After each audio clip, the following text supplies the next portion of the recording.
Halo guys, Assalamualaikum warahmatullahi wabarakatuh. Perkenalkan, nama saya Muhammad Afrizal dari Universitas Muhammadiyah Muara Bungo, Fakultas Teknologi Kesehatan dan Sains, Prodi Bisnis Digital. Nah, di sini saya akan menjelaskan tentang SDM dan organisasi kerja. Nah, apa itu SDM?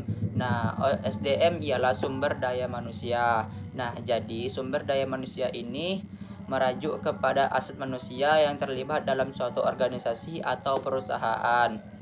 SDM meliputi semua karyawan, termasuk manajer, pekerja, dan staf administrasi, serta nilai keterampilan, pengetahuan, dan kemampuan yang mereka bawa ke dalam perusahaan. Nah, jadi ada beberapa aspek penting dari SDM, yaitu yang pertama, rekrumen dan seleksi karyawan, yang kedua, pelatihan dan pengembangan karyawan, yang ketiga, manajemen kinerja dan penilaian karyawan. Yang keempat, kompensasi dan manfaat karyawan. Yang kelima, kesejahteraan karyawan. Nah, apa itu organisasi? Jadi, organisasi itu ialah merujuk kepada struktur, budaya, dan proses di dalam suatu perusahaan yang memengaruhi perilaku, produktivitas, dan kepuasan karyawan. Nah, hal ini termasuk dengan bagaimana tugas dan tanggung jawab didistribusi secara komunikasi secara langsung, serta bagaimana keputusan dibuat. Nah, jadi dari materi yang saya jelaskan di atas yang sebelumnya itu ada beberapa poin, yaitu tentang perbedaan MSDM dan SDM. Nah, jadi perbedaan MSDM itu ialah MSDM mencakup konsep dan praktik manajemen yang terkait dengan pengelolaan sumber daya manusia dalam suatu organisasi. Fokus utamanya adalah pada peran manajemen dan merencanakan, mengorganisir, mengarahkan, dan mengontrol sumber daya manusia untuk mencapai tujuan organisasi. Sedangkan SDM yaitu merujuk kepada aset manusia yang terlibat dalam suatu organisasi atau perusahaan. Fokus utamanya adalah pada manajemen dan pengelolaan karyawan dalam hal rekrumen, pelatihan, pengembangan, kompensasi, dan kesejahteraan. Nah, sekarang kita akan membahas tentang MSDM. Nah, MSDM itu ialah merujuk pada fungsi manajerial yang berkaitan dengan perencanaan, pengorganisasian, pengarahan, pengendalian, dan pengawasan sumber daya manusia agar dapat mencapai tujuan organisasi secara efektif. Nah, MSDM itu berfokus pada praktik manajemen yang terkait dengan pengelolaan SDM dalam suatu organisasi. Nah, jadi di sini ada beberapa aspek penting yang meliputi SDM, di antaranya yaitu perencanaan sumber daya manusia, pengorganisasian SDM, pengarahan karyawan, pengendalian kinerja karyawan.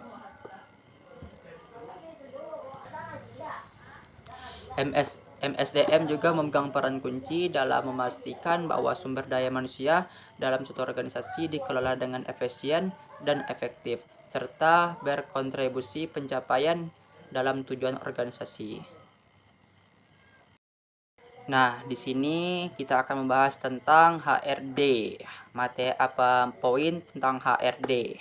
Nah, jadi HRD atau pengembangan sumber daya manusia merujuk kepada upaya yang dilakukan oleh suatu organisasi untuk meningkatkan pengetahuan, keterampilan, kemampuan, dan perilaku karyawan melalui berbagai kegiatan pendidikan dan pelatihan. Nah, tujuan utamanya dari HRD adalah untuk meningkatkan produktivitas kinerja dan kepuasan kerja karyawan. Nah, jadi ada beberapa komponen utama dari HRD, yaitu identifikasi kebutuhan pelatihan, ya, yang kedua desain program pengembangan, yang ketiga implementasi program.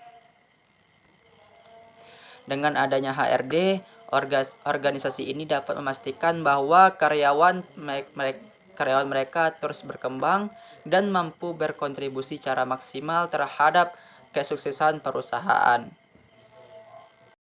Nah, kali ini kita akan membahas tentang apa itu fungsi dari MSDM. Nah, jadi fungsi MSDM itu diantaranya ada 8. Yang pertama itu perencanaan SDM, yang kedua perekrutan dan seleksi, yang ketiga pelatihan dan pengembangan, dan keempat manajemen kinerja, yang kelima kompensasi dan manfaat, yang keenam manajemen hubungan karyawan, yang kedelapan perencanaan karir dan pengembangan. Nah, jadi melalui fungsi-fungsi ini MSDM membantu organisasi mengelola sumber daya manusia mereka secara efektif, memastikan karyawan bekerja tinggi dan mencapai tujuan-tujuan perusahaan. Jadi berikut adalah beberapa manfaat utama dari penerapan MSDM yang efektif. Yang pertama itu meningkatkan produktivitas karyawan, yang kedua meningkatkan kepuasan karyawan, yang ketiga mengurangi turnover karyawan, yang keempat meningkatkan kualitas karyawan, yang kelima memenuhi kebutuhan organisasi, yang keenam meningkatkan kinerja organisasi, yang ketujuh mengelola konflik dalam masalah karyawan.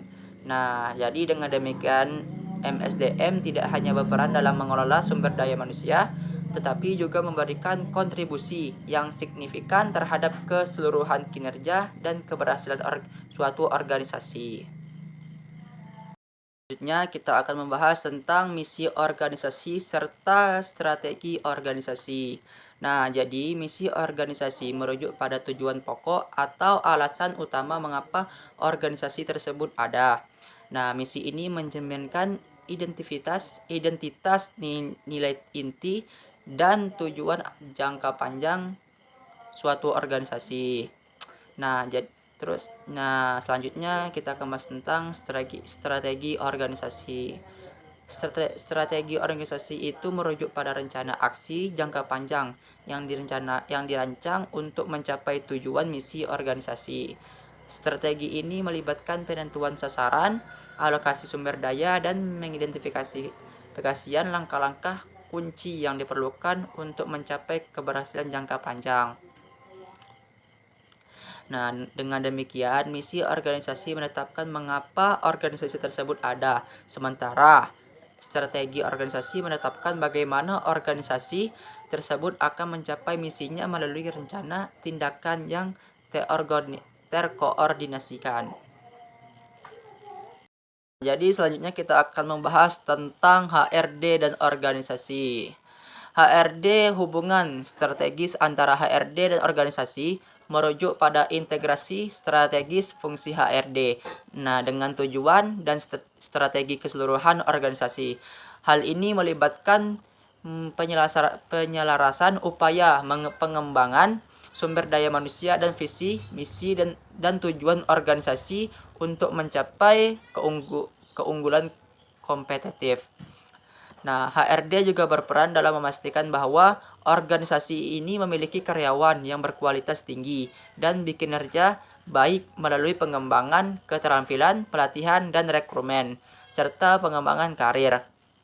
Nah, jadi ketika HRD diintegrasikan secara strategis dengan tujuan organisasi, hal ini dapat memberikan manfaat yang signifikan seperti peningkatan produktivitas, daya saing, inovasi, dan kinerja keseluruhannya. Nah, jadi secara keseluruhan hubungan strategis antara HRD dan organisasi itu menciptakan kinerja yang dapat membantu organisasi untuk mencapai tujuan mereka dengan lebih efektif. Nah, sementara itu juga memastikan pengembangan dan pemanfaatan sumber daya manusia yang optimal.